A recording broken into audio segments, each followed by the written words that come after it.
habeenka bisha Shacbaan ay kala baran tahay dadka oo dhan baa Ilaahay subxaanahu wa ta'ala u dambi dhaafaya ilaa laba qof maahaane. labada qof baan insha Allah ta'ala rabaa inaan kuu sheego si aad uga digtoonaato si uusan jaaniskaasi kuu seegin oo Ilaahay subxaanahu wa ta'ala dambigaaga uusan u dhaafin. walaalaha kala gaarsii xadiiskan ila dhageyso insha Allah ta'ala. maanta aniga masaajidka iska fadhiya oo waxay u soo dhacday bisha Shacbaan maanta inay 12 tahay habeenka fadliga badan leh ee Ilaahay subxaanahu wa ta'ala adoomadiisa intuu saa u daalacdo dhammaantood u dambi dhaafayna ay tahay habeenka 15aad oo waxba aysan ka hadhinba 3 habeen oo kaliya ay ka hadhay. waxaan isri walaalaha waxaad la wadaagtaa habeenkaas fadliga uu leeyahay si ay u noqdaan kuwa Ilaahay subxaanahu wa ta'ala dambigooda uu dhaafayo. dambigaaga iyo dambiga waalidkaaba Ilaahay subxaanahu wa ta'ala ha dhaafo.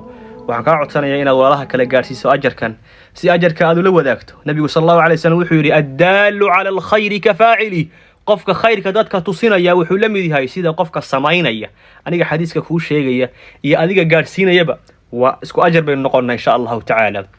habeenka 15 Shacbaan nabigu sallallahu alayhi wasallam wuxuu inoo sheegay in Ilaahay adoomadiisa oo dhan uu saa u daalacanayo mid qof kasta oo mu'minana dambigiisa Ilaahay subxaanahu wa ta'ala uu dhaafayo habeenkaas ilaa laba qof maahaane. labada qof Ilaahay subxaanahu wa ta'ala habeenka dambigooda uusan dhaafayni wuxuu nabigu inoo sheegay inay yihiin qofka koobaadi waa qofka mushriga ah. mushrigu waa maxay? mushrigu waxa weeye qofka Ilaahay subxaanahu wa ta'ala xaqi uu Allah ku lahaa cid kale la wadaajinaya ama xaqi Ilaahay uu lahaa cid kale siinaya. tusaale ahaan salaada iyo waajibaadka Ilaahay ku saaraya u tukanaysaa Ilaahay subxaanahu wa ta'ala yaa la baryaa Ilaahay subxaanahu wa ta'ala xaqa Ilaahay kugu leeyahay haddii aad cid kala siiso mushrik baa tahay. habeenkaana Ilaahay subxaanahu wa ta'ala Ilaahay kuma dambi dhaafayo. iska ilaali mushrik ha noqoni.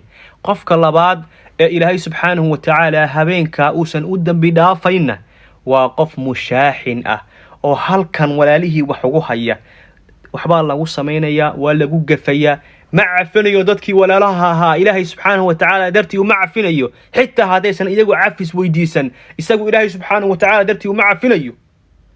qofka mushaaxinka ah Ilaahay subxaanahu wa ta'ala habeenka uma dambi dhaafayo.